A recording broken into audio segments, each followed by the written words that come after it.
പ്രിയരെ സസ്ന നമസ്കാരം. പുതിയൊരു വീഡിയോയിലേക്ക്, ഒരു ഓർമ്മപ്പെടുത്തൽ വീഡിയോയിലേക്ക് സ്വാഗതം, സുസ്വാഗതം. ആളിക്കത്തിയ ജിഹാദി മൃഗീയതയ്ക്ക് 23 വയസ്സായ ദിനമാണിന്ന്. എത്ര പേർക്ക് ഞാൻ പറഞ്ഞതിൻ്റെ ഇവിടെ സൂചിപ്പിച്ചതിനെക്കുറിച്ച് ചിന്തിക്കാൻ സാധിക്കും?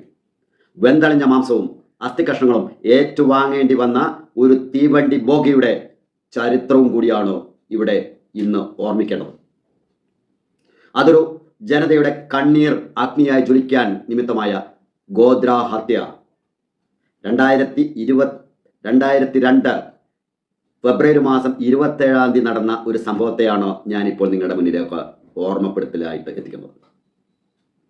പ്രിയപ്പെട്ടവരെ, കഴിഞ്ഞ വർഷം പ്രധാനമന്ത്രിയും ഹൈന്ദവ നേതാക്കന്മാരും സന്യാസിമാരും അടങ്ങുന്ന ഒരു വലിയ നേതൃത്വം നൽകിയ രാമക്ഷേത്രത്തിൻ്റെ പുനഃപ്രതിഷ്ഠ നടന്നിട്ട് ഒരു വർഷം കഴിഞ്ഞു.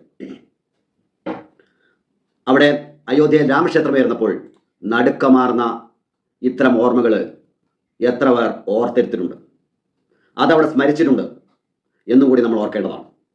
കഴിഞ്ഞ 500 വർഷങ്ങളായി ഹൈന്ദവ സമൂഹം നേരിടുന്ന വെല്ലുവിളികൾ ചെറിയൊരു ശമനത്തോടുകൂടി രാമക്ഷേത്രം ഉയർന്നു എന്നുള്ള സത്യമാണ്.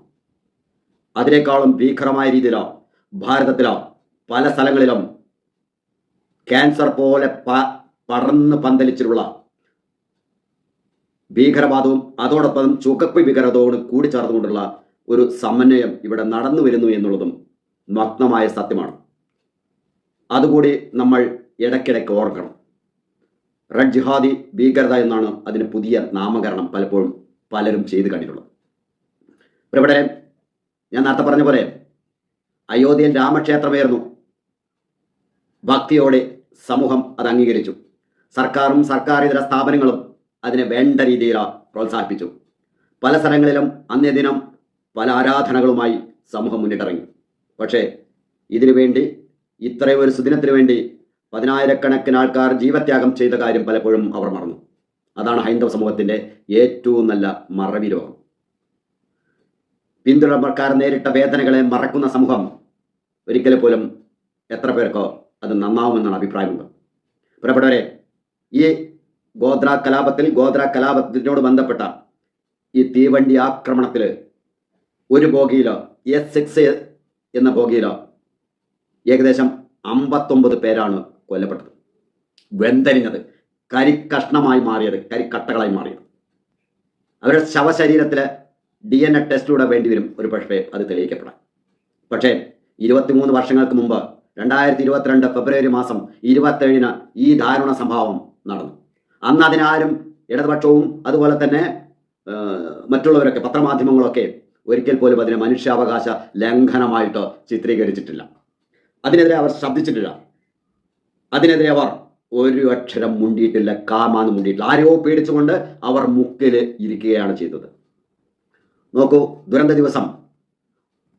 ദിവസം രാവിലെ സബർമതി എക്സ്പ്രസ് എന്ന തീവണ്ടി, ആ തീവണ്ടിയിലാണ് കർസേവയ്ക്ക് പോയി തിരിച്ചു വരുന്ന ആ കർസേവകർ ഉണ്ടായിരുന്നത്. ആ തീവണ്ടി ഏകദേശം ഗോദ്രയിലെത്തിയത് ഏകദേശം 3.5 മണിക്കൂർ വൈകിയാണ്. നോക്കൂ, വീണ്ടും 3.5 മണിക്കൂർ കഴിഞ്ഞാണ് ഈ കർസേവർ തങ്ങളുടെ ലക്ഷ്യസ്ഥാനത്ത് എത്തേണ്ടത്. സുഖനിദ്രയിലായിരുന്നു. രാവിലെയല്ലേ, അവരെല്ലാവരും സുഷുപ്തിയിലാണ്. തങ്ങൾ രാമന് വേണ്ടി തങ്ങളുടെ ധനവും മനവും സമയവും കൊടുത്ത് തിരിച്ചു വരുന്ന സുഖകരമായ ഒരു പ്രാർത്ഥനയിലായിരുന്നു, സുഖമായ ഒരു സുഖനിദ്രയിലായിരുന്നു, സുഷുപ്തിയിലായിരുന്നു, സ്വപ്നത്തിലായിരുന്നു. നോക്കൂ, അങ്ങനെ വണ്ടി കുറച്ചെങ്ങനെ നീങ്ങി. ആ ഗോദ്ര വിട്ട് കുറച്ച് കഴിഞ്ഞപ്പോൾ ട്രെയിനിൻ്റെ ചങ്ങല വലിച്ചു. ട്രെയിൻ നിന്നു. പ്രിയപ്പെട്ടവരെ, പിന്നെയാണ് ഞാൻ നേരത്തെ പറഞ്ഞ പോലെയുള്ള ആ S6 ലക്ഷ്യമാക്കി 2000-ഓളം വരുന്ന കാപാലികൾ, കൊടും ക്രൂരതകൾ മാത്രം ചെയ്യാൻ ശീലിച്ചിട്ടുള്ള, മറ്റുള്ള സമുദായത്തിൻ്റെ മറ്റുള്ള വിശ്വാസങ്ങളെ ഹനിക്കാൻ വേണ്ടി മാത്രം പ്രാർത്ഥനയും വ്രതവും ഒക്കെ നോക്കുന്ന ഒരു വിഭാഗക്കാർ പാഞ്ഞെടുത്തു. ആർത്തിരമ്പി കഴുക കണ്ണുമായി അവർ ആ തീവണ്ടിയെ ലക്ഷ്യമാക്കിയെത്തി. നോക്കൂ, ആ ചങ്ങല വലിച്ചത് ആരോ നിഷ്കളങ്കമായി ഇപ്പോൾ നിങ്ങൾക്ക് തോന്നുന്നുണ്ടോ? ഇല്ല എന്ന് വേണം നമുക്ക് മനസ്സിലാക്കാൻ. ഭ്രാന്തി പിടിച്ചവർ ആ എസ്6നെ അങ്ങ് പൊതിഞ്ഞു. പക്ഷേ അതിൻ്റെ ഉള്ളിലിരുന്ന കർസേവകർ ഇതൊന്നും അറിയുന്നുണ്ടായിരുന്നില്ല. എന്തിനാണ് ഇവർ പുറമേ നിൽക്കുന്ന ആൾക്കാർ എന്താണ് ഇങ്ങനെ കൂടിയിരിക്കുന്നത് അവർക്കറിയില്ലായിരുന്നു. കാരണം അവർ വിശ്വാസികളാണല്ലോ. വിശ്വാസികൾ പലപ്പോഴും പലതിനെയും സംശയത്തോട് നോക്കില്ല എന്ന് നമുക്കറിയാം. പക്ഷേ പെട്ടെന്നാണ് അത് സംഭവിച്ചത്. ആ കോച്ചിലേക്ക് ഉള്ളിൽ തീ പെട്ടെന്ന് ആളിപ്പടരുകയാണ്. പ്രിയപ്പെട്ടവരെ, പെട്ടെന്ന് ചുറ്റും അടച്ചു കെട്ടിയ ഒരു പുറത്തേ നിന്ന് പൂട്ടിയ വാതിലുകൾ, അതിൻ്റെ ഉള്ളിൽ 27 സ്ത്രീകൾ ഉണ്ടായിരുന്നു എന്നാണ് പറയപ്പെടുന്നത്, 10ഓളം കുട്ടികൾ. പക്ഷേ ഒരാളും അവരുടെ രക്ഷയ്ക്കെത്തിയില്ല. കുറച്ച് കഴിഞ്ഞപ്പോൾ കത്തിക്കരിഞ്ഞ ജഡമായിരുന്നു ചുറ്റും. ഒരു കറുത്ത ഓർമ്മ പോലെ കത്തിക്കരിഞ്ഞ കോച്ചിൽ നിന്നും അതിൽ നിന്നും പുക ഉയർന്നുകൊണ്ടേയിരുന്നു. പിന്നീട് അവിടെ ജഡങ്ങൾ മാത്രമായിരുന്നു, തിരിച്ചറിയാൻ പറ്റാത്ത വിധം കത്തിക്കരിഞ്ഞ ജഡങ്ങൾ. അതിനോടനുബന്ധിട്ട് പ്രിയപ്പെട്ടവരെ, ചില കലാപങ്ങളൊക്കെ ഗുജറാത്ത് ഭാഗത്തുണ്ടായി. പക്ഷേ അതിനെ പെരുപ്പിച്ച് കാണിച്ചുകൊണ്ട് ഹൈന്ദവ സമൂഹം അക്രമകാരികളാണ് എന്ന് വരുത്തി തീർക്കാൻ ഇവിടുത്തെ മാധ്യമങ്ങൾ ശ്രമിച്ചതോ ആ കാലഘട്ടത്തിൽ ജീവിച്ച വ്യക്തികൾക്ക് ഉൾക്കൊള്ളാൻ സാധിക്കും. പക്ഷേ പുതിയ തലമുറയ്ക്ക് അത് എത്രത്തോളം ഉൾക്കൊള്ളാൻ സാധിക്കുമെന്നുള്ളത് ചിന്തനീയമാണ്. പ്രിയപ്പെട്ട പുതിയ തലമുറക്കാർ ഓർക്കണം, അത്തരം കാര്യങ്ങളൊന്ന് വായിക്കണം. അത്തരം കാര്യങ്ങളൊന്ന് പത്രമാധ്യമങ്ങൾ പറ്റികൾ ഡിജിറ്റൽ ഫോർമേഷനിൽ വായിച്ച് മനസ്സിലാക്കിയാൽ നിങ്ങൾക്ക് അതിൻ്റെ സത്യാവസ്ഥ മനസ്സിലാക്കാൻ സാധിക്കുമെന്നുള്ളതാണ് സത്യം. 2011 ഏകദേശം 10 വർഷങ്ങൾക്ക് ശേഷം പ്രത്യേകമായ പോലീസ് സേന SIT 31 പേരെ കുറ്റക്കാരായി വിധിച്ചു. അതിൽ തന്നെ 11 പേർക്ക് വധശിക്ഷ നൽകി. ഇഷയും 20 പേർക്ക് ജീവപര്യന്തം വിധിച്ചു. പ്രിയപ്പെട്ടവരെ, നോക്കൂ, ഇതിലെ പ്രധാന പ്രതികളിൽ ഒരാളായ റഫീഖ് ഹുസൈൻ ഭട്ടുവിനെ 2021 ഫെബ്രുവരി 15, അതായത് ദുരന്തത്തിന് 19 വർഷങ്ങൾക്ക് ശേഷമാണ് ഇന്ത്യയിലെ ഭരണകൂടം അല്ലെങ്കിൽ ഭരണ സംവിധാനത്തിന്, പോലീസ് സംവിധാനത്തിന് പിടികൂടാൻ കഴിഞ്ഞുള്ളൂ എന്നുള്ളത് ശ്രദ്ധിക്കുക, പ്രത്യേകം ഉറപ്പിക്കുക. അതിലെ തന്നെ ചില പ്രതികൾ ഇപ്പോഴും പിടിക്കപ്പെടാതെ ഇന്ത്യയുടെ പല ഭാഗങ്ങളിലും സുഖകരമായി ജീവിച്ചു വരുന്നു എന്നുള്ളത് സങ്കല്പിക്കാവുന്നതല്ലേ. അതിൽ പ്രധാനപ്പെട്ട പലരും പാകിസ്ഥാനുമായി ബന്ധമുണ്ട് എന്നുള്ളതും സത്യമായ നഗ്നമായ സത്യങ്ങളുമാണ്. അയോധ്യയിൽ കോടിക്കണക്കിന് ഭാരതീയരുടെ സ്വപ്നമായി ക്ഷേത്രമുയർന്നു. കുംഭമേളയോട് ബന്ധപ്പെട്ട് ലക്ഷക്കണക്കിന് ആൾക്കാർ രാമക്ഷേത്രം സന്ദർശിച്ചു, ദർശനം നടത്തി. പക്ഷേ ഗോത്ര സംഭവം പോലെയുള്ള ഈ ക്ഷേത്രം പണിയുന്നതിന് വേണ്ടി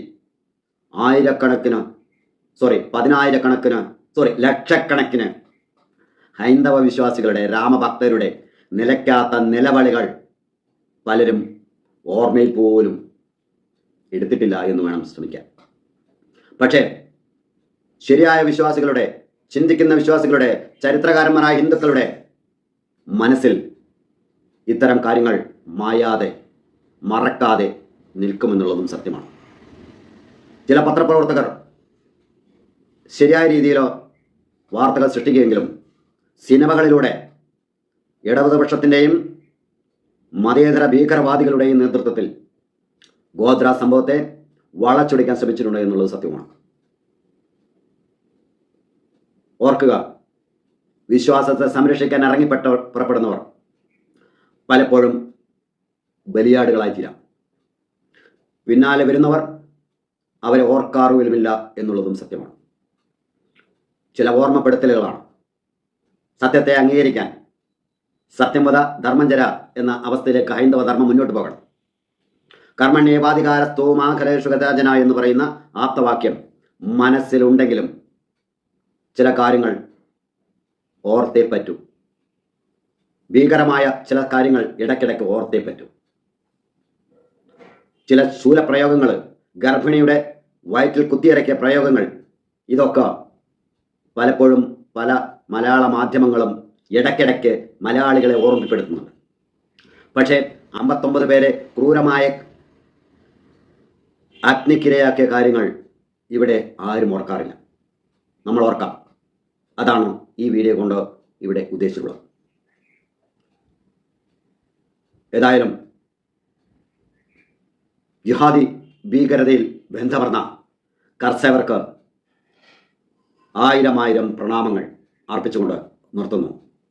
നല്ല നമസ്കാരം.